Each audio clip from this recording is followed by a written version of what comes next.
Hey everybody, welcome back to my YouTube channel. Today we talk about PEPs. No, we are not talking about Pep Guardiola. That is not for the football fans. We're talking about politically exposed persons, the secrets behind it, the kind of questions how to manage them, and I will give you 3 elements that are quite important. Number 1 is what is a PEP and what are the main strategies to manage them. The second one is what did we learn from the 3 biggest PEP scandals in Switzerland, and last but not least, very important, what happened in 1713 in Geneva, which might be considered as the trigger that there is always a private banker in a James Bond film. Stay tuned on this channel and we will discuss that. In the words of Simon Sinek, words may inspire, but only action creates change. So we will have a look in terms of how our actions can now create change in the PEP world. And why is that so important? Because based on a World Bank estimate, roughly in a developing country, 20 to 40 million every year are disappearing in corruption. That needs to change. My name is Ralf Ebert. I'm the compliance coach, 20 years of experience in compliance, in banking, in global and in private banks. I'm here in terms of bringing you topics on compliance for experts, but as well as for beginners, thinking and impacting compliance differently. So let's talk about the definition. I know that is not the most funniest part, but it's important to understand what we're talking about. Now, in my researches, I came across, I think the best one is from the so-called FATF, that is the Financial Action Task Force. And what is that?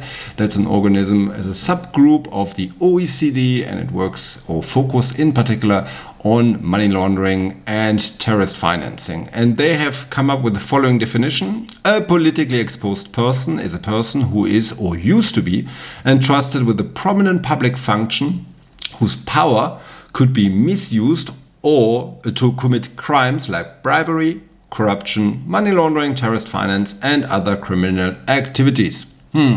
That is the definition, and now we have a look in terms of what kind of positions are normally focused. So you can imagine presidents and ministries, right? As well, don't forget whenever we talk about head of states that in some regions we're talking about royal families, because it's king or whoever who is in charge. So that is as well part of the top number 1 group. Senior government officials as well are concerned whenever they have any kind of leading role, and where is that related to? That is mostly with regard to the political impact that people can create. Judicial and military officials. Why is that so important? Because we have seen in the recent sanctions elements, for instance, that in particular these groups are targeted. So very often these kind of PEP lists are used as well to then establish the sanction list. We have as well senior executive in state-owned entities. What is that? State-owned entities are normally companies which are held in private purpose, but with a public interest. And whenever there is an interest of a state into a company that has a controlling element, and that depends, that can go from 15 up to 50%, then it's considered as well this body, and in particular the managers and people in charge of them, they are as well considered as PEPs, because the risk here is the same. And what we will see in the PEP definition, it's not a definition which is already written in stone. It is subject to a lot of changes. I call that always a target or moving target principle, but it's based on principles wherever you make a risk assessment, and based on this risk assessment we come then to the conclusion whether people should be involved or not. Last but not least, we have as well the higher ranking political party officials. These, of course, whenever it comes to the changes in the program, that is important. Some banks tend as well to have mayor of main world cities like New York, Moscow or Berlin in the scope. That makes sense as well with regard to the political risk. Now, why to focus on this one? As I mentioned already beforehand, because they might be in a position to misuse and abuse their political powers for personal interests. Very important, big disclaimer, I don't think that the large majority of our politicians are concerned, but unfortunately, as we have seen and that we will see in some examples, the empowerment that is given and gives already a possibility of creating a high impact from money laundering perspective. So it makes a lot of sense to put a special focus on these public individuals, even though that most of them are doing hopefully the best work. I can talk as well. My father was a politician as well, so I should know it. Now, when we look in terms of the categories, we're talking in the past on foreign political exposed persons.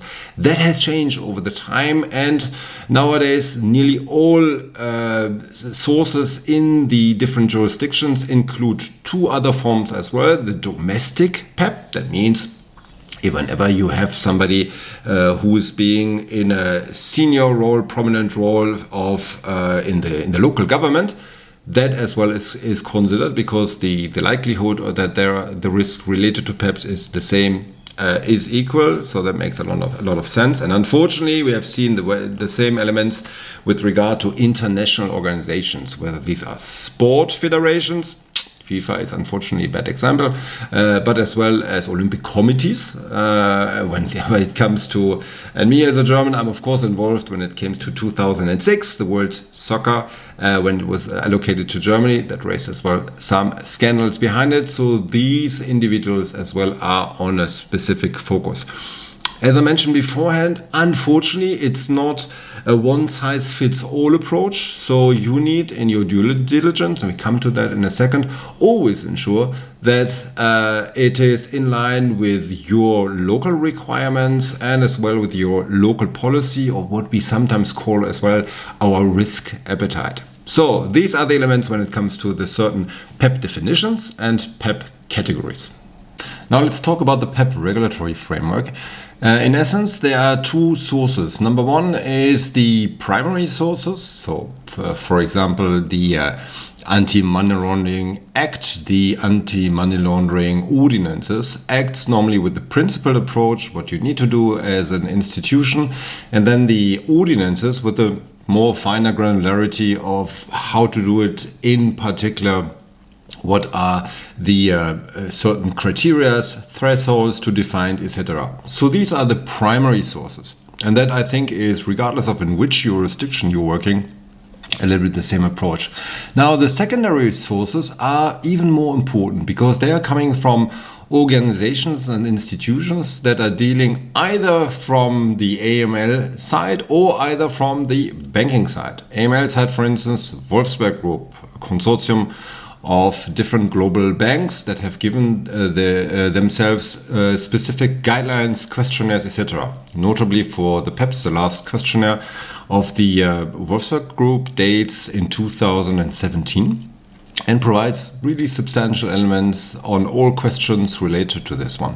Same is for the FATF, which has published certain recommendations and as well guidelines which are now considered as minimum standards. From the banking organization part of view, as well, we see, for instance, in local on the local side, Swiss Banking Association, which as well has published certain expectations when it comes to standards, so-called CDB 2020 rules, for instance, when it comes to identification, etc., of these individuals. So I think that's quite important to see. Now, if we look in particular on Switzerland, I would like to raise one element that was in the past.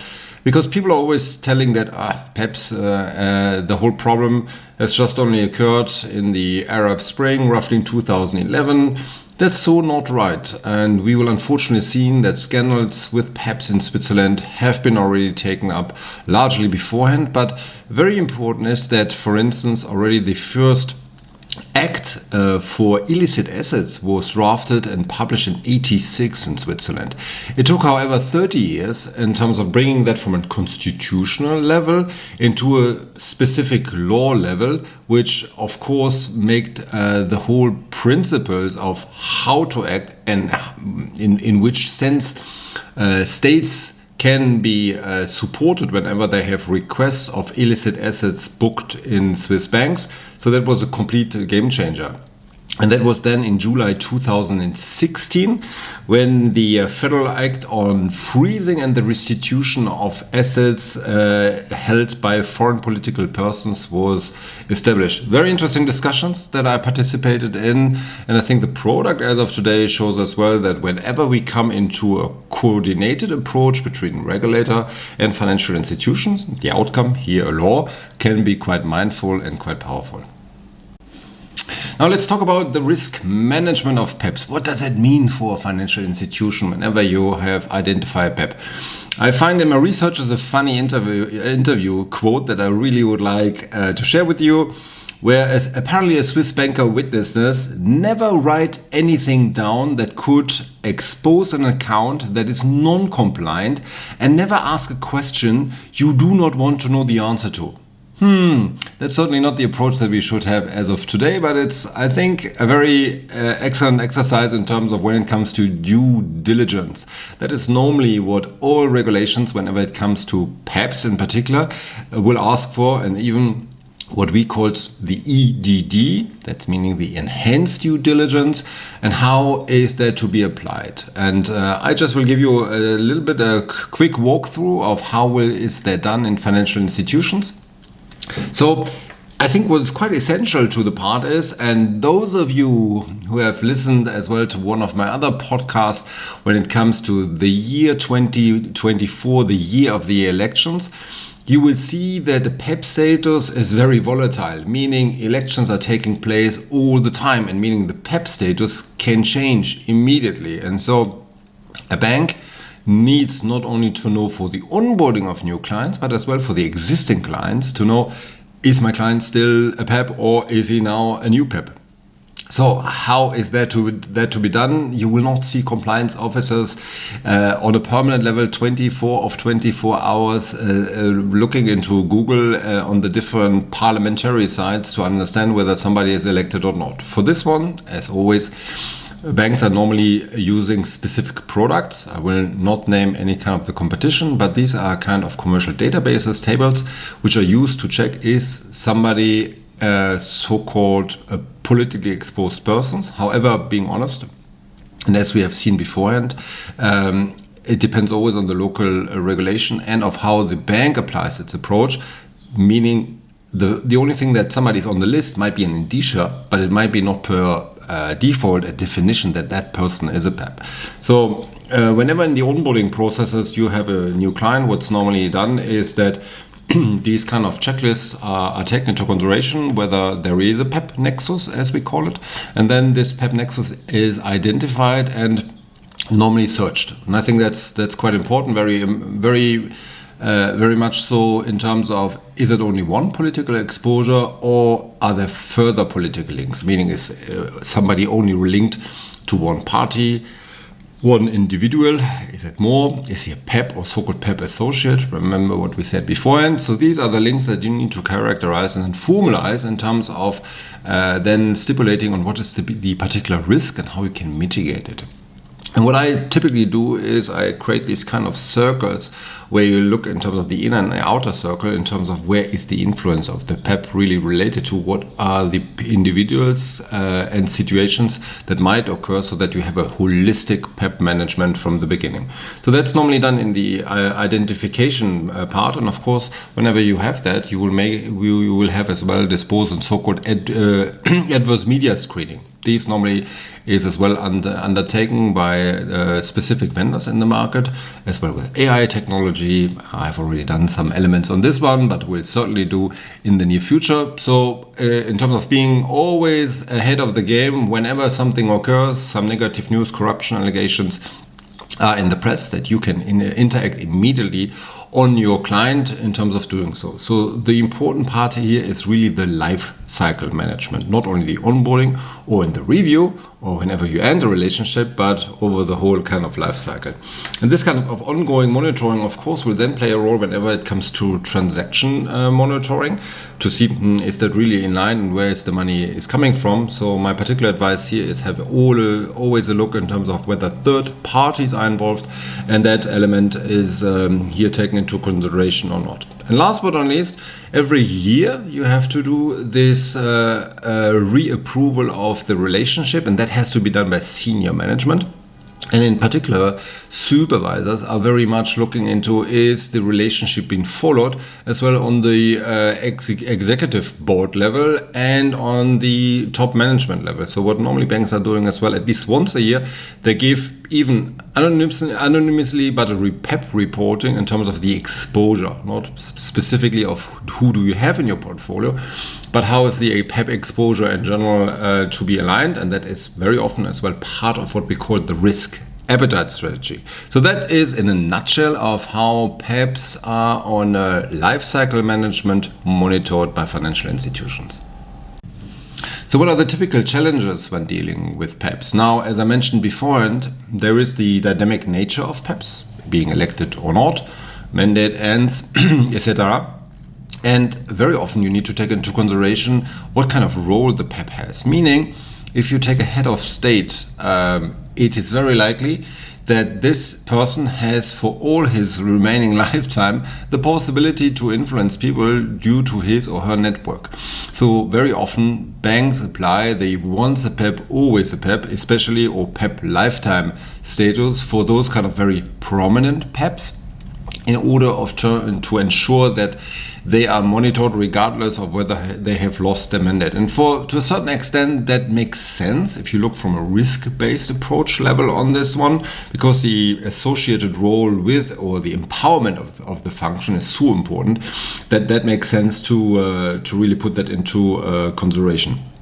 Now, second one, as I mentioned, there are local or global providers of these kind of databases, but they have been never agreed on a public level with the relevant supervisor. So it's always on the charge of the financial institution to ensure that somebody is a PEP or no. The problem is that there is not a current alignment between the different jurisdictions, who's really PEP and what is considered as a PEP. And that comes from the PEP definition, that comes as well of the different mandate. So there is always a certain variability, and that means you need really to look into it in terms of understanding whether this is a PEP or not.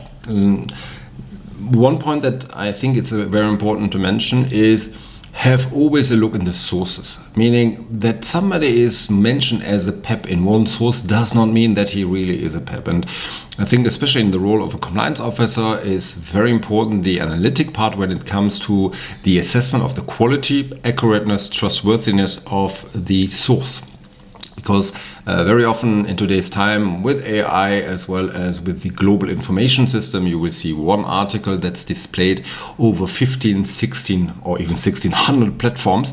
And so the source to it is one article and not hundreds. And then you should always look in terms of the reliability of that information and whether it's comprehensive, whether it's accurate and trustworthy. So I think that's very important. And sometimes it needs as well that in some jurisdictions you will have limited information whenever it comes to PEPs for historical, cultural, ethnic reasons.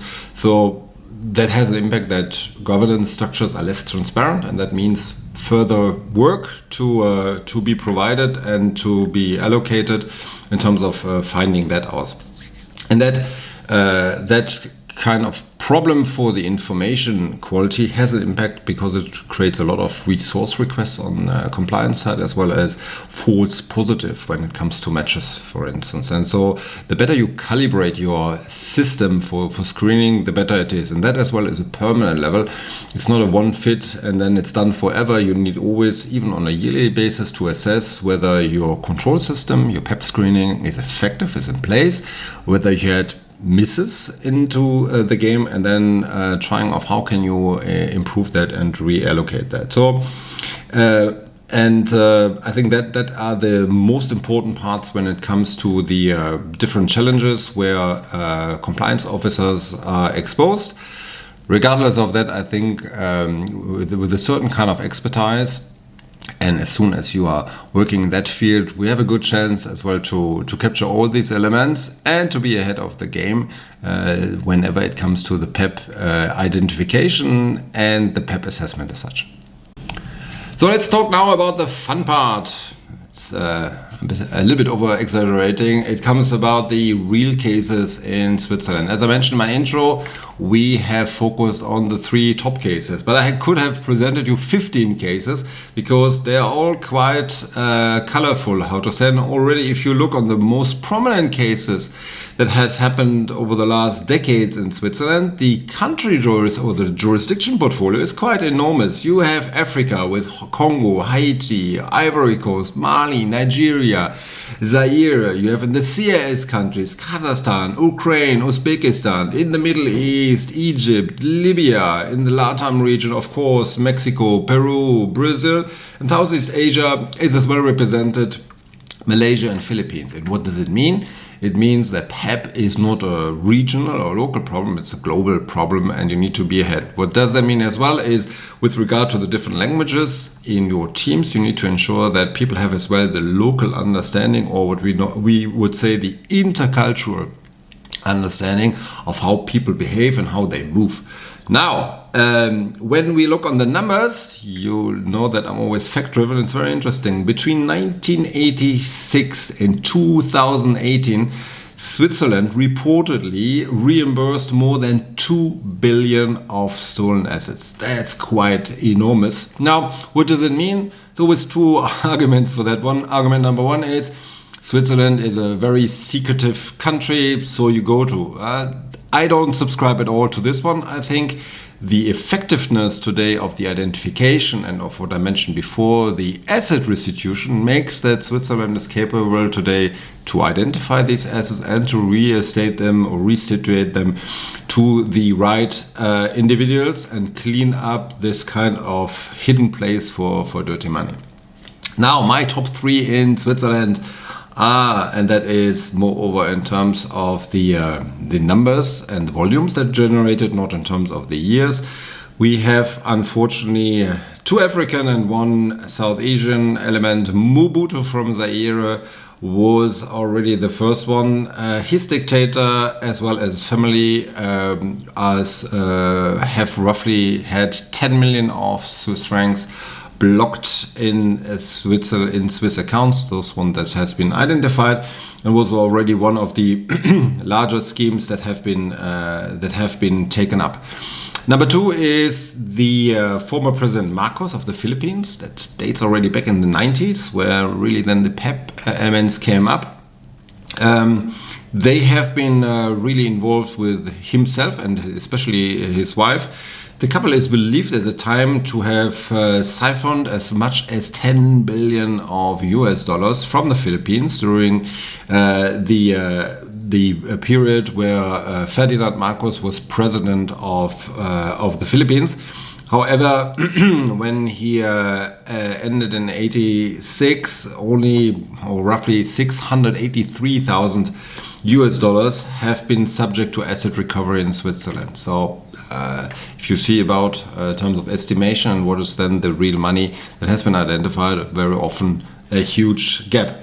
Personal favorite in this regard, in a negative sense, so to say, is Sami Abacha, who is really the kind of triggering element for Switzerland in terms of heightening the PEP elements. And I think really as of this time, Switzerland went into a pioneer role when it comes to the PEP management with regard to other major financial places.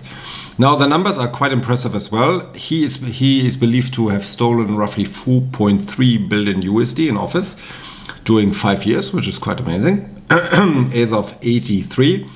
And he died in 1998, and his widow, for instance, was detained with 38 suitcases full of foreign currency money. Switzerland finally reimbursed to Nigeria over 700 million, the highest amount that ever in asset recovery has been taken place. So these are my top 3 PEP scandals in Switzerland. So let's talk a little bit in terms of strategies, what to do and how from a technology and innovation part, our life as compliance officers has changed whenever it comes to the management of PEPs. Now, as I mentioned before, and there is still a lack of coherence and alignment on the regulator side. However, there are already frameworks which are existing, like the eIDAS regulations that help to find electronic databases and identification on a trustworthy level. You can imagine passports, for instance, passport numbers. If you have that one and they are allocated to a PEP, that would help enormously whenever you do this kind of control. Now, whenever it comes to locations, of course, the geolocation checks have been significantly increased over the last years. We see that as well from a technology point of view, the so-called APIs, application programming interfaces, makes our life easier. Why? Because they're connecting different databases and core banking systems with one each other to have a holistic view and not only to jump from one application to the other to do the necessary checks, but to get that in one place, which of course gives them a more robust element for the outcome. Now, even though that we find that on a permanent level, and I'm looking, of course, a lot in the AI capabilities, I have a different view than a lot of others on that one, in the sense that, yes, I see the advantage, but if you take in particular the PEP screening, for instance, the AI solutions that are now sold on the market are less create a less impact than the kind of classical, which have as well machine learning, linguistic pattern features already embedded. So I think here as well there is still technology to come that will certainly improve, but it's not technology or AI will fit it all and everything will get much more easier. And don't forget, as I mentioned that already in one of my other episodes on the same topic, the AI technology, of course, empowers as well those ones who are on the other side, meaning not on the banking side, to defend themselves, and making it for us as compliance more difficult to identify that. So it's always a twofold element whenever it came to that.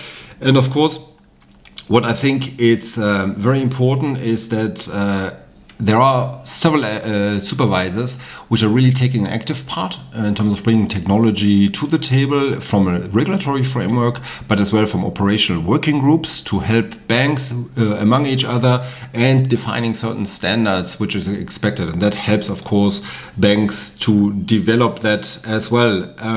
What does it need for your team? It means as well that you need to have data analytic capabilities in the team, because the typical PEP researcher is not good enough anymore. You need people as well that in particular have a look in data functionality, data mining capabilities, then to help you with helping up your program. Now, during my researches, I came across the MIS, that is the Monetary Authority of Singapore, which already is very active in a lot of fields.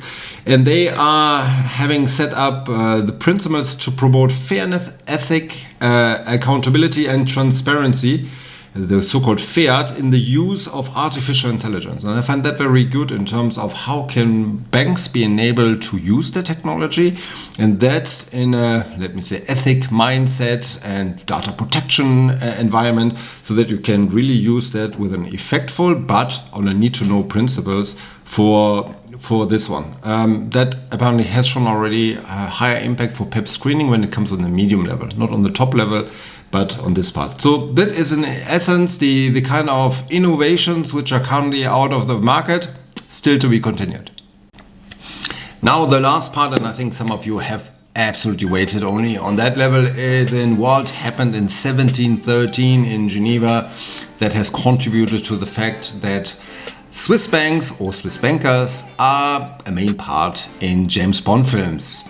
I did already some weeks ago an episode on this one. Why is there always a Swiss banker in a James Bond film? And finally, I found another argument to the 504 arguments at the time that I brought, because in 713, the Geneva Council has published a legal framework in terms of avoiding that bankers could reveal details on their fortunate clients that has been deposited by European aristocrats. Very interesting part. So is that the start of the banking secrecy, etc.? So this element, customer statute, was enshrined until 1934, where then really Switzerland introduced the banking law. So you have 300 years of a Geneva council decision that was already the previous stage before then Switzerland entered in the banking strategy. Now, the party is over, how to say. In 2017, Switzerland participated as well in the automatic exchange of information and is very heavily coordinating and cooperating with foreign jurisdictions. But I found that detail very interesting. 713 Geneva Council as the contributor to James Bond film. And that was it for this time. Thank you again for watching it. Hopefully you could get some interesting stuff whenever it comes to PEPs. In the word of Simon Sinek, I hope I have shown by actions what we can do to limit the risk when it comes to PEP. Again, if you have any kind of questions, ask that to me. If you have proposals for next stories that you would like to see with me, don't hesitate. I'm here for you, the compliance coach, thinking and impacting compliance differently.